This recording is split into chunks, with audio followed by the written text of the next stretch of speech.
The year was 1241, and the heart of Europe trembled. The rolling plains of Hungary, usually alive with the rhythm of village bells and the steady work of farmers, were about to witness one of the most terrifying encounters in medieval history. It was not merely a battle for land or power, it was a clash between two worlds. On one side stood the Christian kingdoms of Europe, armored knights and proud kings who had long seen themselves as defenders of Christendom. On the other side thundered an enemy unlike anything Europe had ever faced before, the Mongol horde, led by the ruthless Batu Khan and the genius strategist Subutai, masters of speed, deception, and destruction. The place was the village of Mohi, beside the river. The date, April 11, 1241, and the stakes nothing less than the survival of Europe's Christian heartlands. But to understand why this moment struck such fear, imagine the world leading up to it. The Mongols were not a distant rumor. They were a storm that had already broken over Asia and Russia, leaving kingdoms shattered in their wake. They were not bound by the slow traditions of medieval warfare. They did not march ponderously or rely on fortified castles. Instead, they moved like shadows across the land, their horsemen able to ride for days with little rest, striking fast and vanishing before their enemies could even organize a defense. Their reputation alone was enough to send entire towns fleeing, their smoke and fire rising like warnings etched into the horizon. For Europe, the Mongol advance was not just a military threat, it was an existential one. The Christian kingdoms of the West had grown used to fighting one another, feuding over borders, inheritance, and influence. But when word spread that the Mongols were pushing beyond the steppes, sweeping through Poland, and now turning their gaze on Hungary, even the proudest rulers realized they faced a foe unlike any knightly order or feudal levy could easily resist. In this crucible of fear and desperation, King IV of Hungary called upon his Christian allies, rallying knights, nobles, and commoners under the banner of faith and survival. Yet, even as they prepared, the Hungarians did not fully grasp the nature of the storm descending upon them. For centuries, European armies had fought in a style that was predictable: heavy cavalry charges, shield walls of infantry, sieges of castles. Against one another, these tactics decided fates and drew the lines of kingdoms. But the Mongols were something else entirely. They fought like no European commander had ever imagined. They feigned retreats, only to lure armies into traps. They spread terror deliberately, using psychological warfare as much as arrows and steel. They scouted with unmatched precision, using spies and maps to know their enemy before the enemy even knew them. Behind every Mongol victory was not just brute force, but the careful orchestration of Subutai, the brilliant mind who had already crushed armies from China to the steppes of Rus. At Mohi, these two worlds collided. The Christian coalition, proud and determined, believed they had the advantage. Their wagons were fortified into a makeshift camp, their numbers bolstered by knights and militias from across Hungary. The river formed a natural barrier, and the single bridge was heavily guarded, blocking the Mongols' advance. For King B and his commanders, it seemed as though, at last, Christendom had the chance to halt the invincible horde. Yet, as the night of April 10th gave way to dawn, the first cracks in that hope began to show. The Mongols struck in darkness. Under cover of night, they advanced toward the bridge, seeking to cross swiftly and shatter the Hungarian line. At first, the defenders held firm, repelling the attackers with courage and conviction. Songs of victory spread through the Christian camp as soldiers cheered, believing that God had granted them the strength to resist. But what they did not know was that this was merely the beginning of Subutai's trap. For while one Mongol force tested the bridge, another had already moved silently upriver, preparing to cross at an unguarded ford. The Hungarians, locked in their belief that the bridge was the sole path, had failed to see the encirclement forming around them. This was the genius of the Mongol way of war, to let the enemy believe in victory until it was too late. As dawn broke, smoke rose on the horizon. The sound of hooves thundered from unexpected directions. Arrows rained down upon the camp, and suddenly the Hungarians realized they were not the hunters but the hunted. Their wagon fort, meant to be their shield, became their prison. Everywhere they turned, Mongol horsemen loosed arrows, never allowing the knights to charge or the infantry to advance. Panic spread. Knights who tried to break free were cut down by Mongol ambushes. The river that had seemed their ally became their death trap, as fleeing soldiers drowned or were slaughtered on the banks. And so, in a single day, the Christian coalition was undone. Tens of thousands lay dead, their hopes extinguished beneath the relentless tide of Mongol tactics. Duke Koloman, the king's brother, would not survive his wounds. King himself barely escaped, fleeing for his life, abandoning a Hungary left in ruins. The Mongols had not merely won a battle, they had shattered the illusion of European invincibility. The Battle of Mohi was more than a clash of armies. It was a message to all of Europe. The Mongols were coming, and no kingdom was safe. From the ashes of villages to the smoldering ruins of Hungary's defenses, the terror spread westward. Austria braced for invasion. Bohemia and Poland feared the same. and even the distant kings of France and England whispered in their courts about the unstoppable tide from the east. For months, it seemed as if Europe itself might collapse. And then, just as suddenly as they had arrived, the Mongols withdrew, summoned back by the death of their great Khan Gidai. But the scars of Mohi remained. For Hungary, it was a national tragedy, one that would take decades to recover from. For Europe, it was a chilling warning of what could have been. And for history, it stood as one of the clearest demonstrations of Mongol brilliance in battle, how a smaller, disciplined, and endlessly adaptable force could dismantle the proud armies of medieval Christendom. This is the story of the Battle of Mohi, a story of faith against fear, tradition against innovation, and Europe's first true confrontation with the might of the Mongol Empire.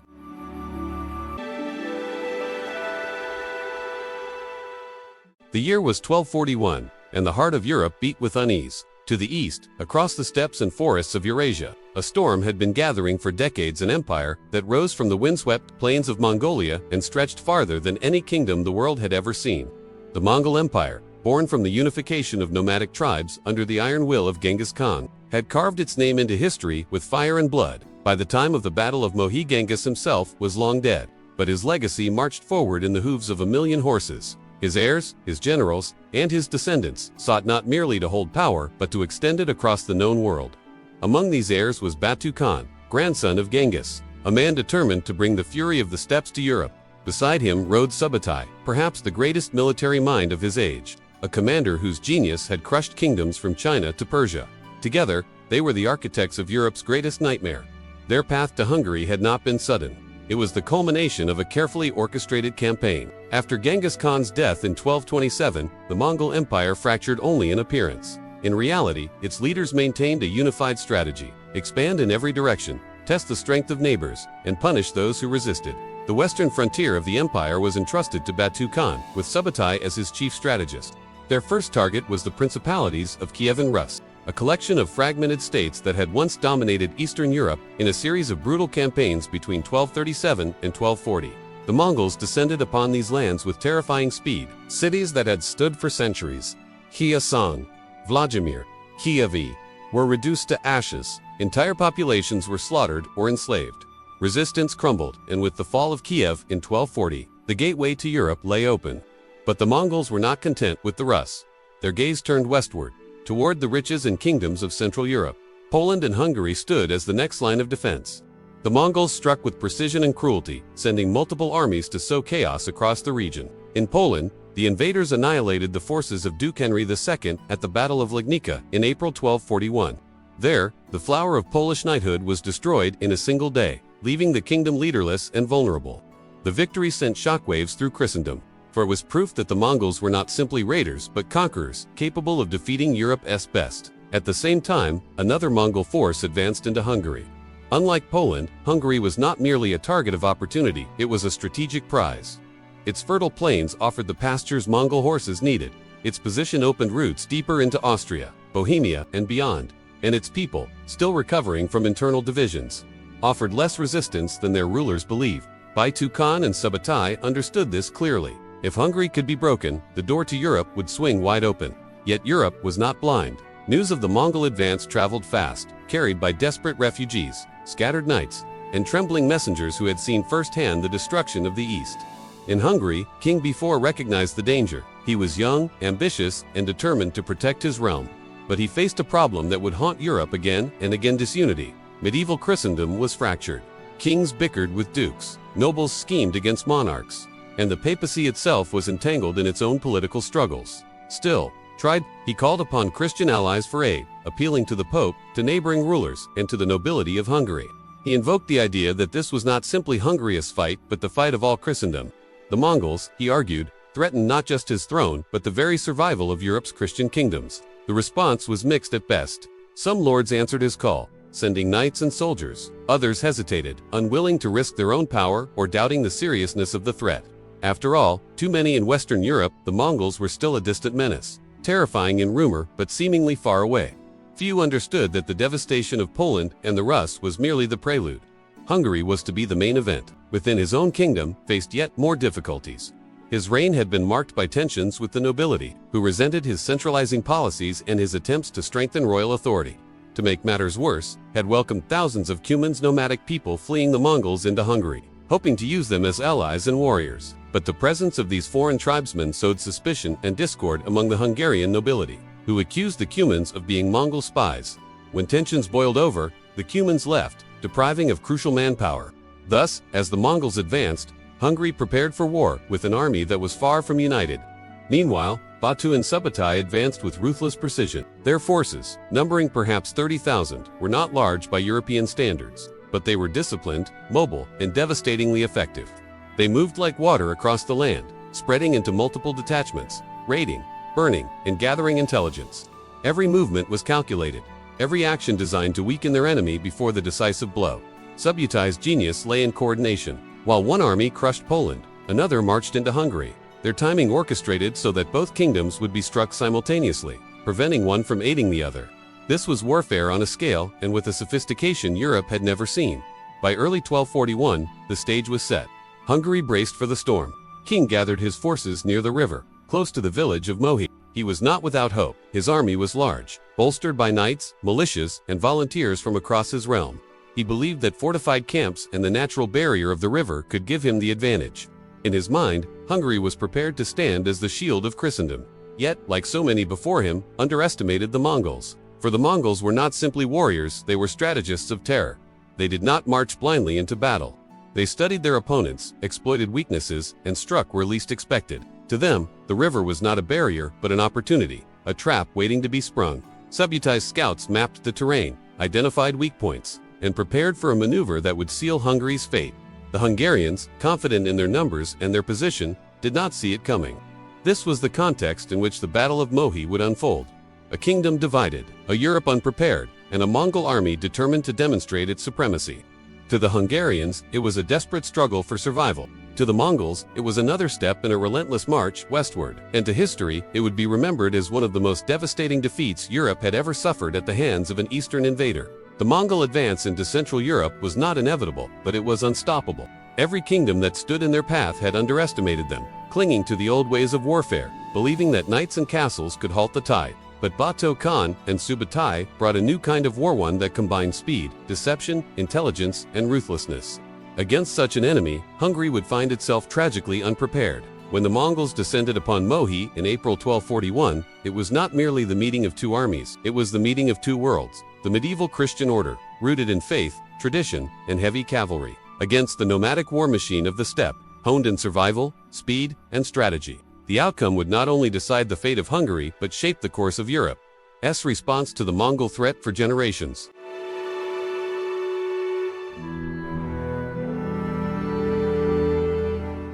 As the Mongol storm rolled westward, the defenders of Christendom scrambled to raise their banners. The task fell not to the powerful kings of France or England, who watched events unfold from afar, but to Hungary, a kingdom standing directly in the path of invasion.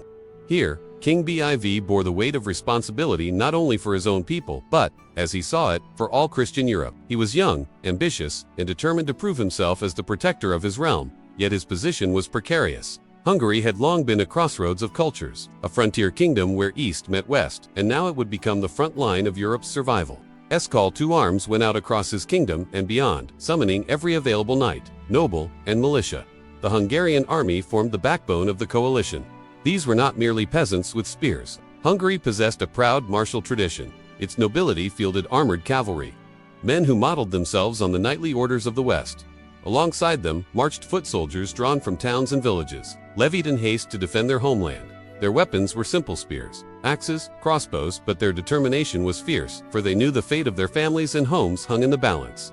Yet S coalition was not purely Hungarian. He had reached beyond his borders, appealing to the solidarity of Christendom. A handful of foreign knights answered his plea: mercenaries, crusaders, and adventurers, who saw in this campaign both opportunity and duty. Some came from Austria, others from Bohemia or the fragmented Holy Roman Empire, drawn by the promise of honor or the fear of Mongol advance. Their numbers were not overwhelming, but their presence gave the coalition a symbolic weight. This was not just a Hungarian struggle, but a Christian one. Even the clergy played a role in the defense. Monks, priests, and bishops marched with the army, not merely as spiritual comfort, but as participants in the holy cause. Some bore crosses into battle. Others carried relics meant to inspire divine protection. To the soldiers, their presence was a reminder that they fought not only for king and country, but for God himself.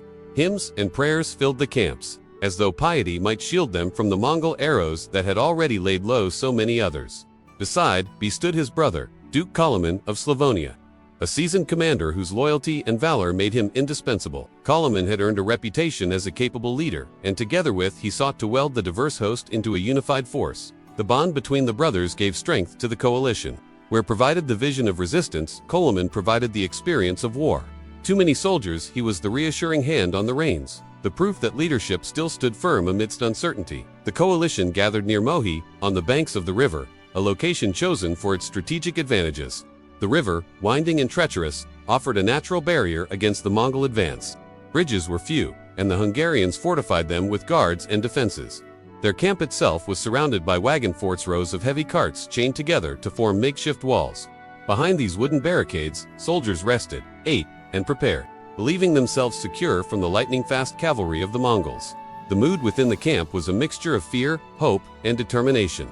Around the fires, stories spread of the Mongol atrocities in Poland, and roost towns burned, nobles slaughtered, entire populations enslaved. These tales filled some with dread, yet others with resolve, for they knew retreat was impossible. If Hungary fell, their homes would burn, their children enslaved, and their churches desecrated. To fight was their only option, and so they steeled themselves, convinced that their walls, their numbers, and their faith would protect them. The size of host remains debated by historians, but contemporary accounts suggest tens of thousands, perhaps as many as 50,000. It was, by European standards, a formidable force. In their minds, the odds were on their side. After all, they had beaten back raiders before, and their knights, clad in mail and mounted on powerful war horses, had long been considered the pinnacle of military might. The Mongols, too many of them, were little more than horse archers, dangerous. Yes, but surely no match for the armored charge of Christendom. It was a fatal miscalculation, born from centuries of warfare against enemies who played by the same rules. Still, the coalition's strength was not in numbers alone, but in its sense of mission. For this was not just about survival, but about unity. He sought to prove that Christendom could stand together against a common foe, that the divisions of politics and pride could be set aside in the face of a greater threat. His proclamations framed the struggle as holy, a defense of Europe's faith against heathen invaders. In this vision, Mohi was not just a battlefield, it was the frontier of civilization itself. And yet, cracks already showed. Not all the nobles were fully committed. Many resented his authority, and some questioned his decisions. The earlier flight of the Cuman allies had left bitterness and suspicion lingering in the ranks. Supplies were strained, coordination was uneven, and the camp was crowded with soldiers of different tongues, traditions, and loyalties. What united them was not trust in their leaders, but fear of what lay beyond the river. The itself became a symbol of their confidence. Flowing, dark and steady, it seemed to promise safety, its waters a shield between themselves and the steppe horsemen. Guards patrolled the bridge, sentries watched the night, and the soldiers believed they could meet the enemy on their own terms. Yet rivers can be crossed, wagon forts can be breached, and hope, when misplaced, can become the sharpest of traps. Still, in those days before the battle, there was a strange sense of anticipation. Priests led prayers at dawn, knights polished their armor, and the air was filled with the sounds of sharpening blades and neighing horses. Across the river, the Mongols lingered like a gathering storm, their presence felt but not yet unleashed. The Hungarians told themselves that this would be the moment they would stand as a bulwark, halting the invaders and proving to Europe that Hungary was the shield of Christendom. It was here, at Mohi, that the Christian coalition placed its hopes, its faith, and its future. Beneath the banners of the cross, they believed they had the numbers, the position, and the righteousness of God on their side. But what they did not have was knowledge of the enemy they faced. They had gathered an army, yes, but against Batu Khan and Subutai, against the discipline and cunning of the Mongol war machine. The coalition's strength would soon be tested in ways they could scarcely imagine. This was the Christian coalition, an army of nobles, knights, militias, and clergy, led by King IV and Duke Koloman, fortified at Mohi in the belief that they stood on the threshold of salvation. In truth, they stood on the edge of catastrophe.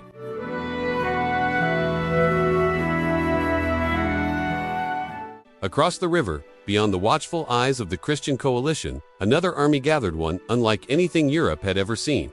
To the Hungarians huddled behind their wagon fort at Mohi, they were the faceless terror of the East, a horde of horsemen born from the steppes. To those who had survived their approach, they were demons on horseback, striking without warning, leaving nothing but ash in their wake. But the truth was far more dangerous than rumor. These were not demons. They were men disciplined, trained, and commanded by leaders whose genius for war was unparalleled in their age. At their head stood Batu Khan, grandson of the great Genghis Khan. Batu was not merely a noble scion of the Mongol royal line. He was the chosen heir to carry his grandfather's empire westward. Charismatic, ruthless, and relentless, Batu embodied the Mongol spirit of conquest. He sought not only plunder but dominion, not merely victories but the permanent subjugation of kingdoms. His presence on the battlefield was both political and personal. For him, the conquest of Hungary was a step toward carving his own legacy within the vast tapestry of Mongol expansion. Yet Batu was not alone. At his side rode Subutai, the legendary strategist whose name would echo through history as one of the greatest generals the world has ever known. Subutai was no royal, no descendant of Genghis. He had been born the son of a humble blacksmith, yet through sheer brilliance, he rose to become the mastermind behind the Mongol war machine. By 1241, he was a veteran of dozens of campaigns. From the walls of China to the steppes of Rus, he had orchestrated victories that defied imagination, defeating armies many times larger than his own, always through cunning, precision, and ruthless efficiency. If Batu provided leadership, Subutai provided genius. Together, they were the perfect balance of political authority and military brilliance. Their army was smaller than the Christian coalition, numbering perhaps 20,000 to 30,000 warriors. But numbers were deceptive. Where the Hungarians and their allies relied on brute strength, armored knights, and static defenses, the Mongols embodied mobility, coordination, and flexibility. Each warrior was not merely a soldier but a weapon of precision. Raised in the harsh steppes of Mongolia, they had learned to ride before they could walk, to shoot a bow before they could wield a sword. Their horses were their lifeline, able to carry them across vast distances at unimaginable speed. Each rider kept multiple horses, rotating them to ensure endurance, enabling the Mongols to move at a pace that no European army could match. Their weapons reflected their way of life. The composite bow, crafted from wood, horn, and sinew, was their most fearsome tool. Smaller than the European longbow, yet far more powerful, it could penetrate armor at remarkable distances. Mongol archers fired with deadly accuracy even while galloping at full speed, loosing arrows and volleys that darkened the sky. Against heavily armored knights, they used armor-piercing arrows. Against unprotected infantry, they unleashed swarms of shafts that tore through flesh and bone. To close with such an enemy was almost impossible. By the time European cavalry could charge, the Mongols were already gone, retreating with ease, only to wheel back and fire again. But the Mongols were not simply horse archers. They carried curved sabers for close combat, lances for charges, and lassos for dragging enemies from their mounts. They wore light but effective armor lamellar plates of leather or metal that protected without hindering their speed. Compared to the heavy mail of European knights, the Mongols seemed lightly equipped. But it was this very lightness that made them invincible on open ground. What truly set them apart, however, was not their weapons, but their organization and discipline. Unlike the feudal levies of Europe, Mongol armies were structured with precision. Every unit was divided into tens, hundreds, thousands, and tens of thousands, each led by officers chosen for merit rather than birth. Orders flowed seamlessly from Batu and Subutai down to the lowest warrior. Drums, horns, and signal flags coordinated movements across the battlefield, enabling maneuvers that seemed almost impossible to their enemies. Where European armies fought as fragmented bands under rival nobles, the Mongols fought as a single, unified organism. Their tactics were revolutionary to European eyes. The Mongols mastered the art of deception, feigned retreats, sudden ambushes, and diversions designed to lure enemies into traps. They scouted relentlessly, sending riders far ahead to map the terrain, assess enemy positions, and anticipate weaknesses. Before the Battle of Mohi, Subutai's spies had already charted the river and identified the fords that the Hungarians had left unguarded. This knowledge was the foundation of their coming victory. Equally terrifying was their use of psychological warfare. The Mongols understood that fear was as deadly as any sword. They deliberately spread terror, massacring entire towns, leaving survivors to tell tales of slaughter, and sending messengers ahead to demand surrender under threat of annihilation. At Legnica, in Poland, they had displayed the severed heads of defeated knights to break the morale of their foes. In Hungary, rumors of their cruelty raced ahead of them, ensuring that many peasants fled rather than fight. By the time the Mongols reached Mohi, they had already defeated the Hungarians in spirit as much as in arms. Nor were they strangers to siege warfare. Although known for their cavalry, the Mongols had absorbed knowledge from the civilizations they conquered. From China and Persia, they learned the art of siege engines, catapults, trebuchets, and stone throwers. At Mohi, they would bring portable siege equipment to hurl projectiles into the Hungarian camp, proving that no fortification was truly safe from their reach. To face the Mongols was to face an army that combined the mobility of nomads with the science of empires. Their ability to coordinate across multiple fronts was perhaps their greatest strength. Subutai was a master of dividing his forces, sending them on divergent paths only to reunite them at the decisive moment.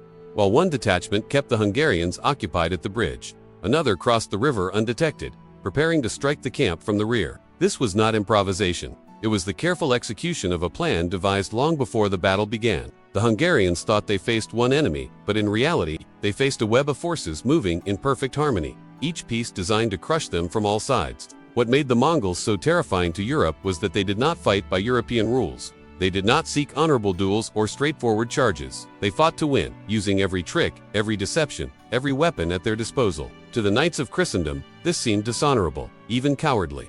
To the Mongols, it was simply war. And in war, survival and victory were all that mattered. As they assembled on the far side of the river, the Mongol camp must have seemed almost alien to European eyes. Warriors tended to their horses with the same care knights gave to armor. Messengers came and went, carrying orders across the lines. Drums beat in the night, setting rhythms for the army's movements. Scouts galloped in with reports of Hungarian positions, and at the center, beneath banners marked with the symbol of the Great Khan, Batu and Subutai studied their maps, preparing the trap that would decide the fate of Hungary. To the Hungarians, they were a horde. To themselves, they were a machine disciplined, calculated, unstoppable.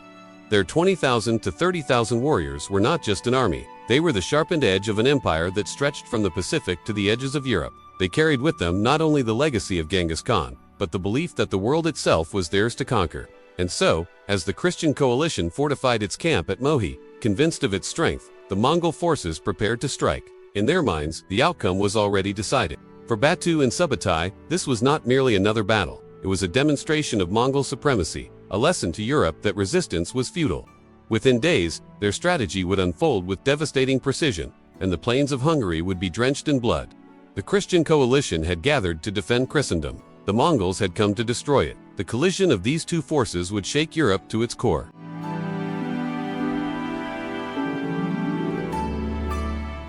The stage of the Battle of Mohi was not chosen at random, nor was it an accident of chance. Like every great clash in history, the land itself shaped the decisions, the strategies, and ultimately, the fate of nations.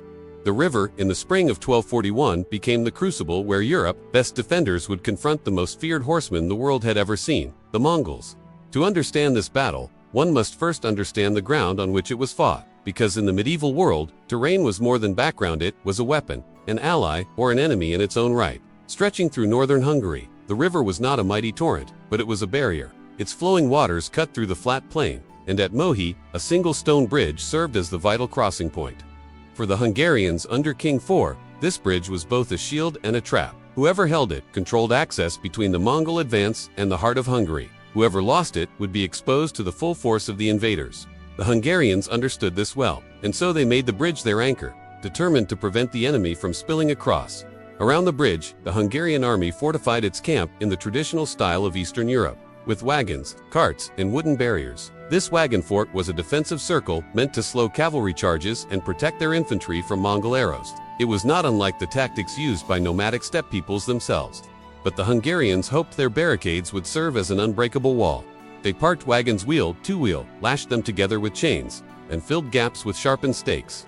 Behind this line, soldiers stood ready, shields and spears braced against what they believed would be Mongol fury. At first glance, the Hungarian camp seemed impregnable, a fortress of wagons and men. Clergy blessed the defenses, knights polished their armor, and King IV trusted that he had chosen wisely in waiting for the Mongols here. His brother, Duke Koloman of Slavonia, stood at his side, sharing the burden of command. They believed the river and their wagon fort would force the Mongols into a direct assault, something even the fierce horsemen of the east would hesitate to attempt. But what the Hungarians did not fully grasp was that the terrain, while defensible, also offered opportunities for their enemies. The Mongols were masters of exploiting ground, reading landscapes as if they were maps to victory. For Batu Khan and his brilliant strategist Subutai, the river was not an obstacle, it was an instrument. To the Hungarians, the bridge was a choke point to hold.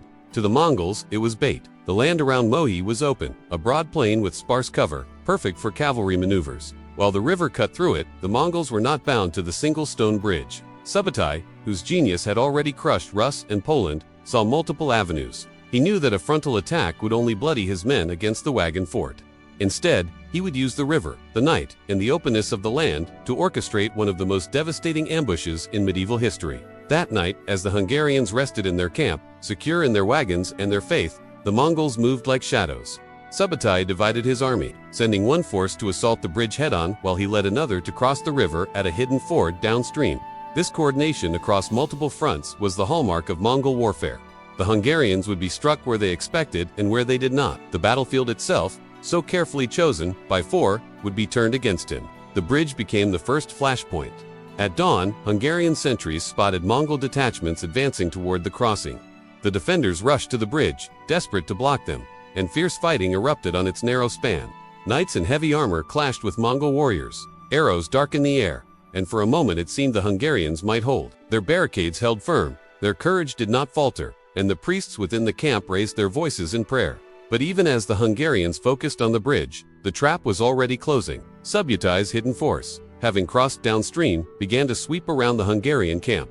The wide-open plain, chosen by the defenders for visibility and maneuver, now allowed the Mongols to encircle them with terrifying speed. Steppe ponies thundered across the grass, riders fanning out like a net tightening around prey. The wagon fort, so secure when faced on one side, now became a prison. The terrain itself became the decisive factor. The river, instead of protecting the Hungarians, cut off their retreat. The single bridge they had relied upon for defense now became their only escape end. It was already contested by Mongol warriors. Inside the wagon circle, confusion grew. Soldiers realized they were being attacked, not just from the bridge but from the flanks and rear. The camp's wagons, once a wall of defense, now hemmed them in, blocking movement and creating chaos as men and horses collided in panic. Mongol arrows rained into the camp from every direction. Fires broke out among the wagons, smoke and screams rising into the morning sky. The very defenses the Hungarians had trusted turned against them, trapping them under a storm of iron and flame. In moments, order collapsed. The battlefield, shaped by the river, the bridge, and the plains, had become a death trap. The Mongols exploited every inch of terrain. They fired burning projectiles to ignite the barricades, sending smoke billowing into the camp. They feigned retreats to lure Hungarian knights out of position, only to circle back and strike from behind. Their mobility and coordination across the river ensured that no place was safe. The Hungarian army, once confident behind wagons and water, was now surrounded on all sides. The river, which had seemed a protective line, became a wall of death. Men trampled one another, trying to flee across the bridge, only to be cut down or pushed into the water. The plains, once chosen for their openness, now left no cover from Mongol arrows. Even the wagon fort, built with desperate hope, became a fiery cage. Every feature of the battlefield worked in favor of Batu Khan and Subutai. The tragedy of Mohi was not only the defeat of Hungary's defenders, but also the cruel irony of terrain. What King B4 believed was strong ground proved to be fatally weak when facing a foe as cunning as the Mongols. Subutai had read the land like a book, written his strategy into its rivers and fields, and closed the chapter on Hungary's army in a single devastating battle. By the end, the battlefield was unrecognizable. Where once stood a fortified camp there was now only smoke, shattered wagons, and the bodies of knights, priests, and peasants alike. The river ran red with blood, the bridge choked with corpses, and the open plains echoed with the thunder of Mongol victory. The ground itself bore witness to Europe's darkest hour. The story of the battlefield at Mohi is more than geography, it is a lesson in strategy. A reminder that terrain is not only where battles are fought, but often how they are won or lost. At Mohi, the river, the bridge, the wagon fort, and the wide plains became weapons in the hands of the Mongols. Against them, courage and faith were not enough.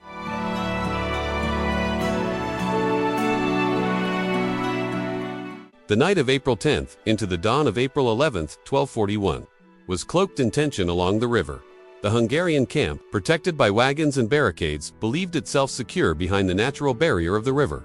Torches flickered in the dark, their smoke mingling with the mist that drifted across the lowlands. The soldiers of King IV and Duke Coleman whispered to one another in unease, for rumors of Mongol cunning had already spread like wildfire. Many recalled the stories from the east, tales of whole kingdoms erased, cities burned to ash, and armies scattered like dust before the wind. That night, those stories would come alive. For across the river, hidden in the shadows, the Mongol horde prepared for a maneuver. That would become one of the most infamous examples of battlefield deception in medieval warfare.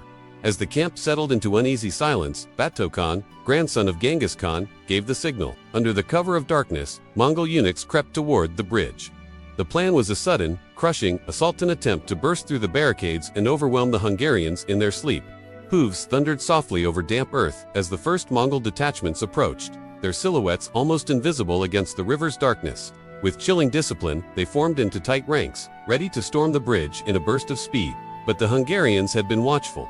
Guards stationed at the crossing spotted the approaching shadows. A horn blared into the night, sharp and piercing, cutting through the quiet like a blade. Hungarian crossbowmen, hidden behind their wagon fort, unleashed a deadly volley. Arrows hissed into the night sky, raining down upon the advancing Mongols. Horses screamed and reared, men fell into the water, and the surprise attack collapsed into chaos. For a brief, heart-stirring moment, it seemed the Hungarians had repelled the Mongols. Cheers rose from the Christian camp as the bridge was held, and confidence spread like fire among the weary defenders. Perhaps, they thought, the Mongol tide could be stopped after all. But this was only the beginning. For in the Mongol ranks stood Subutai, the brilliant mind who had orchestrated victories across Asia. He had not come to Mohi for a reckless frontal assault. The attempted night crossing had been a diversion, designed to lure Hungarian attention and embolden their belief in success. While Batu's men clashed at the bridge, Subutai led a separate force northward under cover of darkness. His men, engineers, and cavalry alike crossed the at a hidden ford, constructing makeshift bridges with terrifying speed. What the Hungarians thought was their greatest strength, the river was about to become a death trap. By dawn, Subutai's flanking force was already sweeping behind Hungarian lines, perfectly positioned to spring the jaws of encirclement. As morning broke on April 11th, the battlefield transformed into a storm of terror. The Mongols returned to the bridge, this time in full force, with Batu himself at the front. Horns bellowed across the river, and the thunder of hooves shook the earth. Smoke bombs filled the air as the Mongols unleashed one of their most feared tactics, psychological warfare. Thick, choking clouds rolled across the riverbank, blinding the Hungarian defenders and throwing them into disarray. As Hungarian knights rushed forward to meet the charge, they found themselves firing blindly into smoke, their bolts and arrows striking nothing. Then came the horse archers. With unmatched precision, waves of Mongols released volleys of arrows that pierced through the haze, striking down knights and infantry alike. The Hungarian lines wavered, their cheers of the night before replaced with cries of fear and confusion. Inside the camp, chaos spread like wildfire. The Hungarians had fortified their position with wagons and barricades, believing it would serve as an unbreakable shield. But now, trapped within their own defenses, the camp became a prison. Every attempt to push forward was met with relentless Mongol fire. Horses stumbled over broken wagons, knights crashed into their own infantry, and the ground itself became a morass of mud, smoke, and blood. When Duke Koloman tried to rally a countercharge, his men were shredded by arrows. Before they could even reach the enemy, the Mongols feigned retreat, luring groups of Hungarian knights out of their lines, only to surround and annihilate them with cavalry that seemed to appear from every direction. It was a masterclass in deception and timing, exactly what Subutai had intended. And then, the trap closed. From behind the Hungarian camp, Subutai's flanking force struck with terrifying precision. Horns blared again, but this time from the rear, a sound that froze the Hungarians where they stood. Soldiers turned in horror to see fresh Mongol cavalry descending upon them, arrows raining from the sky, dust rising like a storm cloud. In an instant, the Hungarian army was surrounded. The river cut off their retreat. The barricades hemmed them in, and Mongol arrows fell without pause. Panic consumed the Christian coalition. Priests clutched their crosses, knights prayed desperately, and militia broke ranks, fleeing into the chaos. The disciplined lines of the night before were gone now. The camp was a writhing mass of terrified men. Under constant arrow fire, the Hungarian coalition collapsed. Cavalry charges smashed into their ranks again and again, breaking what little resistance remained. Whole companies of infantry were cut down where they stood. Knights who had sworn oaths of loyalty fell from their horses, pierced by shafts that seemed to come from every angle. The sky itself darkened with arrows, blotting out the sun in a storm of death. The screams of men and horses mingled with the unceasing Mongol war cries. A symphony of destruction orchestrated by Batu and Subutai. By midday, the camp was a slaughterhouse. Blood pooled beneath broken wagons, and the river ran red with the bodies of men who had tried in vain to escape across its waters. What had begun as a confident stand became a nightmare without end. King IV barely escaped the carnage. Protected by a small retinue of knights, he cut his way through the chaos and fled westward, abandoning the battlefield to its fate. Duke Koloman was gravely wounded, barely surviving the onslaught. Thousands of Hungarian soldiers lay dead, their bodies scattered across the riverbank and trampled into the earth. Of the proud Christian coalition that had gathered at Mohi, little remained but ruin. The Mongols had not only won, they had annihilated an entire army. Their tactics of encirclement, feigned retreat, smoke warfare, and relentless archery had delivered one of the most crushing defeats in medieval European history. For the survivors, the memory of Mohi would burn forever. To them, it was not just a battle lost, it was a vision of apocalypse. The Mongols had revealed themselves not merely as raiders or invaders, but as a force of nature, unstoppable and merciless. And as news of the catastrophe spread across Europe, kings and princes trembled. For the lesson of Mohi was clear. Against the genius of Subutai and the fury of Batu Khan, no army, no matter how brave or numerous, was safe.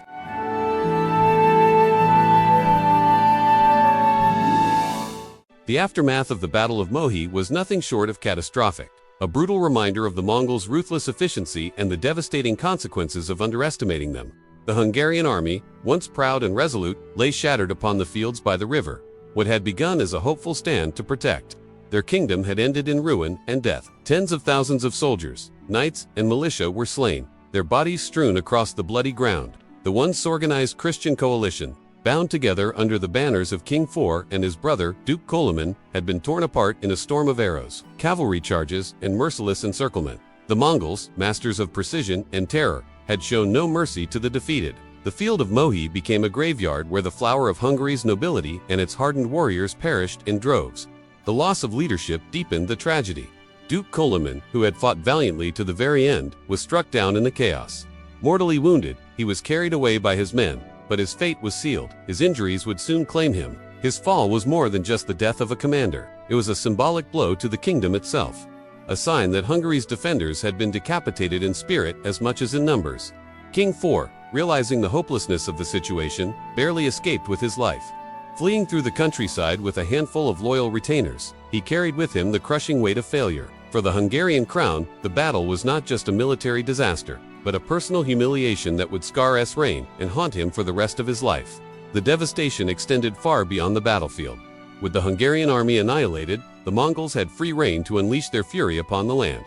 Villages and towns were left defenseless, their walls no barrier to the relentless tide of Mongol cavalry and siegecraft. Settlements were torched, their inhabitants slaughtered or enslaved. Churches, monasteries, and sacred places were not spared. The clergy who had once prayed for victory were cut down or driven into hiding. Entire swaths of the countryside were reduced to smoldering ruins, and the air reeked with the stench of death and burning. The once thriving heart of Hungary became a desolate wasteland, its fields trampled, its people massacred, and its future uncertain. The psychological shock was as devastating as the physical destruction. Survivors who fled carried with them tales of unimaginable horror, arrows blotting out the sky, riders appearing like phantoms out of smoke, and entire companies of soldiers vanishing in encirclement.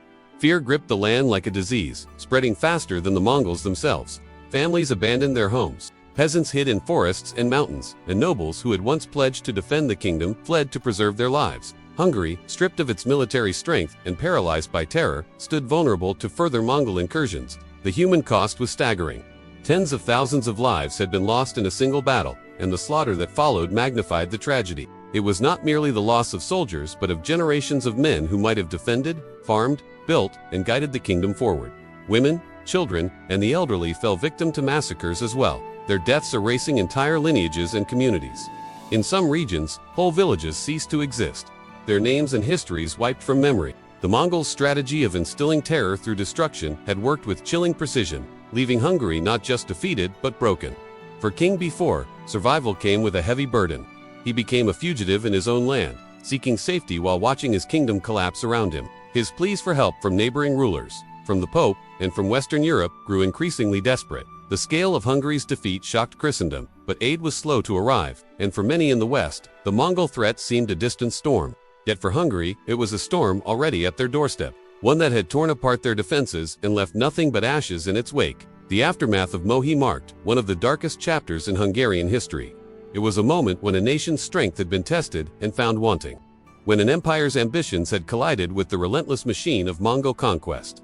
The river, once a symbol of life and trade, now carried with it the sorrow of a kingdom undone. What remained was not just physical ruin, but a legacy of grief, a story etched in blood and memory, a reminder of how swiftly the fortunes of nations could be overturned. And yet, amid the ashes, the seeds of resilience would later take root.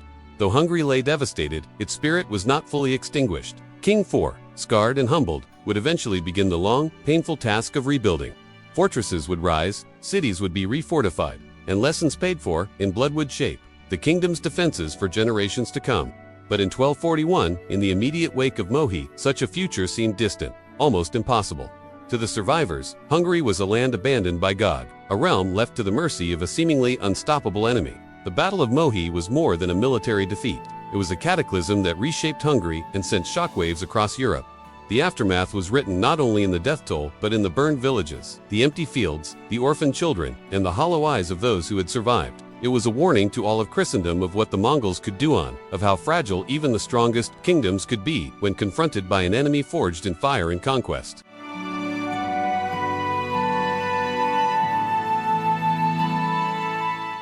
The reverberations of the Battle of Mohi were felt far beyond the fields of northern Hungary, stretching across the length and breadth of Europe. In April of 1241, few could have imagined the scale of destruction unleashed by the Mongols, a force whose reputation had already begun to spread like wildfire from the steppes of Asia to the western reaches of Rus. Europe, long insulated from the chaos of the Mongol conquests, suddenly confronted a new reality. The East was no longer distant, no longer a rumor whispered in marketplaces and monasteries. It had arrived at the gates of Christendom, and the devastation at Mohi was proof of its terrifying efficiency. Tens of thousands had fallen in Hungary, entire armies annihilated, and the survivors carried with them a message that struck fear into the hearts of kings and princes alike. The Mongols were unstoppable. The Mongol victory at Mohi did more than crush Hungary, it opened a corridor into Central Europe. The plains beyond the river became a gateway through which the Mongol war machine could sweep further westward. Austria, Bohemia, and even the Holy Roman Empire were suddenly within striking distance of an enemy unlike any Europe had faced before. The fear was palpable. Monarchs convened councils, bishops called for prayers, and cities hastily reinforced their walls. Rumors of Mongol tactics, rapid movement, coordinated attacks, relentless archery, psychological warfare spread across Europe with almost biblical urgency. Tales of entire armies vanishing, of villages burned, and populations massacred reached every court, turning leaders into anxious witnesses of a threat they could barely comprehend. The scale of Mongol organization and coordination astonished European observers. The army that had annihilated Hungary was not just large, it was disciplined, mobile, and tactically brilliant. European knights, trained to face other armored men in set-piece battles, found themselves helpless against Mongol horse archers who could strike from a distance, vanish, and then return from unexpected directions. The psychological impact was profound. For centuries, Europe had seen itself as the dominant military power of the continent. Suddenly, the Mongols exposed the limitations of traditional feudal levies and static fortifications. A knight in shining armor, once the symbol of martial invincibility, could be brought down by arrows loosed from hundreds of yards away by riders no heavier than light cavalry, yet faster, more adaptable, and ruthlessly coordinated. The shockwaves were felt in every corner of the continent, prompting both fear and urgent reflection on military reform. Europeans were forced to confront the terrifying speed at which the Mongols could strike. From the steppes of Rus to the plains of Hungary, entire campaigns were executed in a matter of months. Cities that thought themselves safe were razed almost overnight. Wrocław and other towns in Poland had already fallen. Now Hungary had been struck down in a single, decisive engagement. For rulers in Austria and Bohemia, the lesson was clear. No kingdom was beyond reach, no border unassailable. Panic gripped courts and populations alike. Many nobles fled to fortified cities or sought refuge in the Alps, believing that mountainous terrain might shield them from the Mongol advance. Trade routes were disrupted, pilgrimages canceled, and the normal rhythms of medieval life were thrown into chaos. Europe, long insulated by distance and geography, suddenly felt exposed and vulnerable. Yet Europe's reaction was not purely one of fear. The shocking scale of the Mongol conquest also forced a rare moment of reflection and cooperation among Christian kingdoms. Papal envoys and monarchs communicated urgently, sharing intelligence about the Mongols' movements and tactics. Military manuals and reports circulated with newfound urgency, describing the horrors that had unfolded at Mohi and offering strategies to resist further incursions. The Mongols had revealed weaknesses in European military doctrine, reliance on heavy cavalry, slow communication between nobles, and a lack of unified command. Europe began to recognize that survival would require adaptation, innovation, and a new understanding of mobile warfare, a lesson that would influence military thinking for generations. Despite the fear and devastation, the Mongol advance into Central Europe was short-lived. In 1242, the death of Gedai Khan, the great Khan of the Mongol Empire, abruptly altered the course of events. Batu Khan, as a devoted grandson and dutiful commander, was recalled to the east to participate in the Kurultitha Council to elect Gedai's successor. What had seemed like the inexorable march of an unstoppable army suddenly came to a halt. The Mongols withdrew from Hungary and Central Europe, leaving behind scorched fields, destroyed settlements, and a population traumatized by the scale of the invasion. The retreat was not a sign of weakness, but of obligation. The empire required its leaders to gather for succession. Yet, for Europe, this withdrawal was a reprieve, offering the continent a chance to recover and fortify against future threats. The devastation left in the wake of Mohi and the Mongol invasion reshaped Europe politically, militarily, and psychologically. Hungary, in particular, was left in ruins. Villages burned, farmland destroyed, and the population decimated. Survivors faced famine, disease, and displacement. King IV, traumatized by the annihilation of his army, embarked on an ambitious campaign to rebuild the kingdom. He constructed new fortresses, encouraged settlement in depopulated areas, and reformed the military to prepare for the eventual return of Mongol forces. This period of reconstruction shaped Hungary's political and military landscape for decades, illustrating both the resilience and vulnerability of medieval kingdoms when confronted with a highly organized, mobile invader. Beyond Hungary, the Mongol invasion left a profound imprint on European consciousness. Chroniclers, monks, and travelers recorded the events in painstaking detail, ensuring that the memory of the Mongol threat would be preserved. Stories of lightning-fast cavalry, relentless archery, and strategic brilliance spread across the continent, inspiring both terror and awe. The European imagination began to grapple with the idea of a vast, disciplined empire capable of projecting power across thousands of miles of civilization so different from feudal Europe that its success seemed almost supernatural. In many ways, the Mongol threat exposed the limitations of isolationism and the need for cooperation among European states. It forced rulers to consider alliances, intelligence networks, and defensive planning on a scale never before necessary in the West. The Mongol advance also prompted subtle cultural and economic shifts. Trade routes that had once been localized began to be reconsidered, as merchants recognized the risks posed by Mongol incursions. Diplomatic missions sought to understand the Mongols, sending envoys to the east in hopes of negotiation or intelligence gathering. Even as the Mongols withdrew, their shadow lingered over Europe, a reminder that the continent was not the sole center of power. The realization that the Mongols could strike so far from their homeland influenced European military thought, architecture, and diplomacy for generations. Fortifications were strengthened, armies trained to be more mobile, and scholars debated the implications of such an organized and technologically sophisticated enemy. Ultimately, the Mongol invasion of 1241 to 1242 demonstrated both the terrifying power of the Mongols and the vulnerabilities of Europe. The Battle of Mohi, while a single engagement, symbolized the broader threat, an army capable of annihilating kingdoms with speed, strategy, and psychological warfare. Europe had been shocked to its core, forced to confront the reality that the East could reach its very doorstep. Yet the death of Batu Khan spared the continent from complete conquest, providing a pause that allowed kingdoms to recover, adapt, and learn from the devastation. The Mongol shadow remained, however, a haunting reminder that Europe was neither invincible nor isolated, and that survival would depend not only on courage but on adaptability, unity, and foresight. In the end, the impact on Europe was both immediate and long-lasting. Hungary bore the brunt of destruction, but the tremors reached every corner of the continent. The Mongols had shown what a highly disciplined, strategically brilliant, and mobile force could achieve against the armies of Christendom. The horror of Mohi entered European memory, shaping military planning, diplomacy, and the psyche of nations for generations to come. It was a watershed moment, a moment when the world seemed to tilt, and Europe realized that the lands beyond the horizon were neither distant nor powerless. They were home to an empire whose shadow would forever alter the course of history.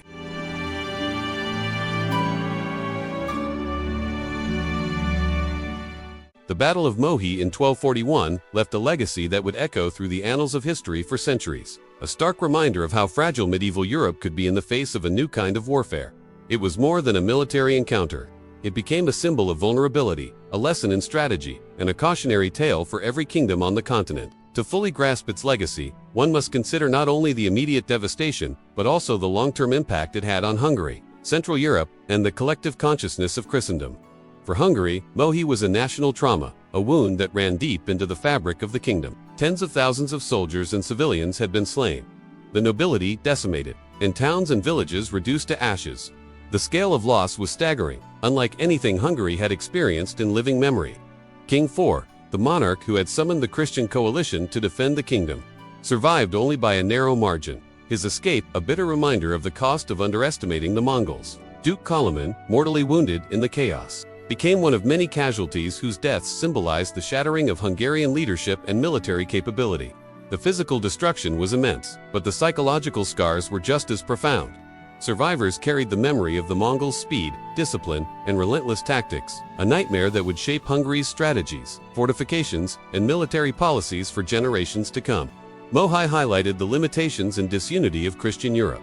Despite the urgency of the Mongol threat, coordination among European states had been slow and fragmented. Hungary had called for aid, but many neighboring kingdoms were either reluctant or too distant to respond effectively. The Hungarian army had been supplemented by foreign knights and local militias, but these forces had not been fully integrated, and their cooperation was hampered by differences in training, tactics, and communication. The Mongols, by contrast, demonstrated perfect coordination, flexibility, and discipline across multiple fronts, exploiting every weakness in the Hungarian defense. The battle became a stark illustration of what could happen when disunity met a foe of unparalleled strategic genius. Medieval Europe, proud in its faith and its knightly traditions, was reminded that courage alone could not guarantee survival. It required planning, adaptability, and unity, lessons often learned at a terrible cost. The Mongols' victory at Mohi also served as a wake-up call for Europe, showing the continent that the East was no longer distant, that threats could arrive quickly, and that conventional medieval tactics were insufficient against highly mobile, disciplined, and psychologically sophisticated armies. Archery, mobility, deception, and encirclement had allowed Batu Khan and Subutai to annihilate an army that, by European standards, should have been formidable. The Mongols had turned what many considered insurmountable defenses, the river, fortified wagons, and disciplined knights, into vulnerabilities. European military planners took note, and over the following decades, they began to rethink fortifications, cavalry tactics, and communication networks. Though the immediate impact of this knowledge varied by region, the lessons of Mohi would ripple across military thought, influencing how kingdoms prepared for both external invasions and internal conflicts. The legacy of Mohi extended beyond the battlefield to the cultural and psychological fabric of Europe. Chroniclers, monks, and later historians wrote extensively about the Mongol invasion, preserving tales of speed, cunning, and total destruction. These accounts spread across the continent, often amplified by fear and awe, creating a collective memory of the Mongols as a seemingly unstoppable force. Hungary became a symbol of the potential consequences of disunity and unpreparedness. In literature, sermons, and official records, Mohi was invoked as a warning. Kingdoms could fall if they did not learn from the mistakes of others. The Mongols themselves became a benchmark for military efficiency and ruthlessness, a standard against which all future European threats would be measured. For Hungary, the aftermath of Mohi sparked a period of reconstruction and reform that defined the nation for decades. King IV, despite the trauma of defeat, committed himself to rebuilding the kingdom from its ashes. Fortifications were strengthened, castles constructed in key locations, and defensive strategies revised to anticipate future invasions. He invited settlers to repopulate devastated areas, introduced reforms to improve the kingdom's resilience, and reorganized the army to prevent a repeat of the catastrophic encirclement experienced at Mohi. These measures, while born from tragedy, ultimately strengthened Hungary in the long term, ensuring that the nation could endure and eventually thrive despite its near destruction. Mohi thus became not just a symbol of loss but a catalyst for renewal, shaping the political and military landscape of Hungary for generations. The battle also reinforced the importance of leadership and preparation in medieval Europe. Subutai's genius and Batu Khan's decisiveness were contrasted starkly against the fragmented command structure of the Christian coalition. The Mongols demonstrated how centralized planning, flexibility, and the ability to adapt quickly to changing battlefield conditions could overwhelm even the most heavily armed forces. European rulers could no longer rely solely on the courage of knights or the sanctity of fortified towns. They had to consider intelligence, mobility, and psychological warfare as integral to survival. This lesson, painfully learned at Mohi, would influence European military thought well into the later Middle Ages, informing strategies against both internal rivals and future external invaders. In a broader sense, Mohi symbolized the vulnerability of medieval Europe to forces that operated outside the traditional norms of warfare. The Mongols had mastered a style of combat that emphasized speed, deception, and overwhelming coordination, methods unfamiliar and often counterintuitive to European commanders. The battle exposed weaknesses in feudal armies, reliance on static defenses, and the challenges of communication and cooperation across regions. In the centuries that followed, military innovations, such as improved fortifications, mobile infantry units, and more sophisticated scouting and intelligence systems were, in part, responses to the lessons of Mohi and the Mongol invasions. The battle, therefore, was not merely a defeat. It was a turning point in European strategic awareness, highlighting the need for adaptability in a rapidly changing world. Yet despite the terror and destruction, Mohi also became a story of endurance and resilience.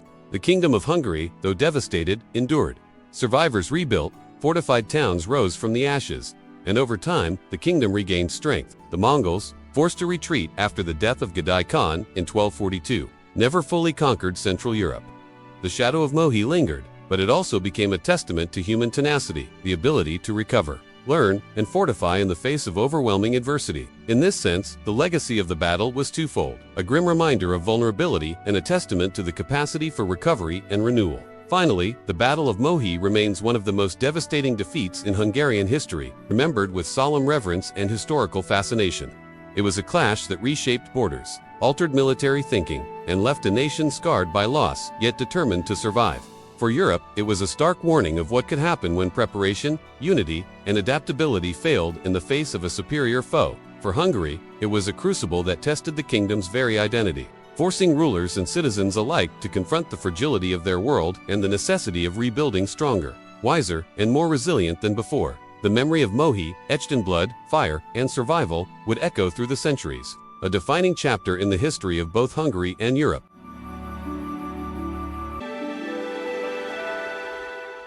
The Battle of Mohi in 1241 stands as one of the most devastating and defining moments in European history, a stark reminder of how even the mightiest kingdoms could be brought to their knees by superior strategy, discipline, and mobility. For Hungary, the battle was catastrophic. Tens of thousands of soldiers, knights, and civilians lost their lives, entire villages were burned, and the once prosperous fields of the river region became a scene of unimaginable devastation. King IV narrowly escaped with his life, while his brother, Duke Colman, succumbed to mortal wounds sustained during the battle. The annihilation of the Hungarian army not only changed the political and military landscape of the region, but also left an enduring psychological scar on Christendom, sending waves of fear and uncertainty across Europe. The Mongol victory demonstrated a level of military genius, coordination, and psychological warfare that European armies had never faced before. From feigned retreats to precise encirclements and the relentless use of horse archers, Batu Khan and Subutai turned the battlefield into a masterpiece of destruction. Yet, the battle's significance extends far beyond mere numbers of casualties or the immediate devastation. It symbolizes the vulnerability of medieval Europe to unconventional tactics and highlights the perils of disunity among Christian states. The Hungarian coalition, composed of local forces, foreign knights, and clergy, had come together with the hope of defending their homeland, yet the lack of coordination, training disparities, and limited intelligence proved fatal against a disciplined and flexible opponent. Europe was forced to recognize that courage alone could not win a battle against such a calculated and methodical adversary. Mohi became a lesson in military strategy, emphasizing preparation, adaptability, and unity as essential pillars of survival, a lesson that resonated across kingdoms and centuries. The legacy of Mohi also reveals the resilience of the human spirit in the face of overwhelming adversity. Despite the catastrophic losses, Hungary would eventually rebuild, fortified by the lessons learned from the invasion. King IV, though scarred by the trauma of defeat, dedicated himself to reconstruction. Castles were built, fortifications strengthened, and defensive strategies overhauled to prevent a repeat of the disaster. Communities were resettled, and the kingdom slowly regained its stability. This process of renewal, born from tragedy, underscores the enduring capacity of nations to rise from the ashes, learn from their failures, and adapt to threats that once seemed insurmountable. Mohi, therefore, is not only remembered as a symbol of defeat but also as a turning point that shaped Hungary's identity and resilience for generations to come. From a broader European perspective, the Battle of Mohi served as a wake-up call. The Mongol invasion had demonstrated the capability of a highly disciplined, mobile, and strategically superior army to strike deep into the heart of Europe. Austria, Bohemia, and other neighboring regions were placed on high alert, and Christendom collectively confronted the realization that the East could project power rapidly and effectively. Although the Mongols ultimately retreated in 1242 due to the death of Gedai Khan, the memory of their devastating efficiency lingered. European leaders recognized the need to reform military structures, improve communication and coordination between states, and consider new forms of defense against highly mobile forces. The battle shaped the trajectory of European military thought, influencing castle designs, infantry tactics, and the use of reconnaissance and intelligence in warfare. The lessons of Mohi extend even into modern historical understanding. Scholars and military historians often cite the battle as a vivid example of how superior strategy and psychological warfare can overcome numerical or traditional advantages. It illustrates the importance of studying one's enemy, anticipating tactics, and maintaining cohesion in the face of uncertainty. Mohi serves as a reminder that victory in warfare depends not only on the valor of soldiers but also on planning, foresight, and the ability to adapt to unpredictable circumstances. For students of history, it provides a case study in the deadly consequences of miscalculation and the transformative power of military innovation. As we reflect on the Battle of Mohi, it is clear that its story is not only about the clash of armies but about the enduring lessons it offers for leadership, strategy, and resilience. The Mongols, with their brilliant generals Batu Khan and Subutai, showcased the art of war in its most disciplined form, leaving behind a legacy that terrified contemporaries and informed generations to come. Hungary, though devastated, demonstrated remarkable resilience, illustrating that even in the wake of near-total destruction, recovery, learning, and adaptation are possible. The battle thus occupies a dual place in history, as a cautionary tale of vulnerability and as an inspiring story of human perseverance. For viewers seeking to understand the dynamics of medieval warfare, the Battle of Mohi offers unparalleled insights. It reminds us that history is shaped not only by heroes and kings, but also by strategy, innovation, and sometimes, the harsh lessons of defeat. By studying events like Mohi, we gain perspective on the complex interplay between military might, leadership, and human resilience, a perspective that remains relevant even in today's world. History teaches that preparedness, adaptability, and unity are crucial for survival, whether on the battlefield or in the challenges of everyday life. If you found this exploration of the Battle of Mohi engaging and informative, make sure to like this video, share it with fellow history enthusiasts, and subscribe to our channel for more cinematic deep dives into epic battles and historical events. Don't forget to hit the bell icon to stay updated on our latest videos covering the Mongol invasions, medieval Europe, and the greatest clashes in human history. Your support helps us continue creating detailed historical documentaries that bring the past to life in vivid, cinematic detail. Also, comment below and tell us, what do you think was the most decisive factor in the Mongol victory at Mohi? Was it Subutai's genius, the Hungarian disunity, or the Mongols' relentless tactics? We'd love to hear your thoughts and start a discussion with fellow history fans. For those interested in diving even deeper, check out the links in the description for additional readings, historical maps, and resources about the Mongol Empire, King IV, and the Christian coalitions of medieval Europe. Learn how these events influenced future European military reforms, diplomacy, and the evolution of warfare across the continent. The Battle of Mohi reminds us that history is not just a record of victories and defeats. It is a rich tapestry of lessons, strategies, triumphs, and tragedies. By studying such pivotal moments, we not only honor those who lived through them, but also equip ourselves with insights into human behavior, resilience, and the enduring power of strategic thinking. From the smoke-filled plains of the river to the strategic brilliance of Subutai, the story of Mohi is one that continues to captivate, educate, and inspire. Thank you for watching. And remember, history is more than dates and events. It's the story of humanity, its challenges, and its relentless drive to survive and learn from the past. Stay curious, keep exploring, and join us on this journey through time as we uncover the battles, strategies, and legacies that shaped our world.